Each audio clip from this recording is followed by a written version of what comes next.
उतरीला इकडे टाकला खबर किससे बात कीजिए वो नहीं किससे की बात होगी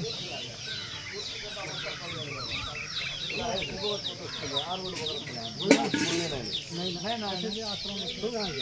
भैया ने थोड़ा भी घर जो मन के से डरे टेंशन नहीं लगा बाहर लोगों को नहीं जोगल भैया ने खा लिया सरपंच कैसे बस हुआ तो सरपंच केंद्र ना तो हमार भूल बकता खेत के दिन भर तो जरा बंधु थे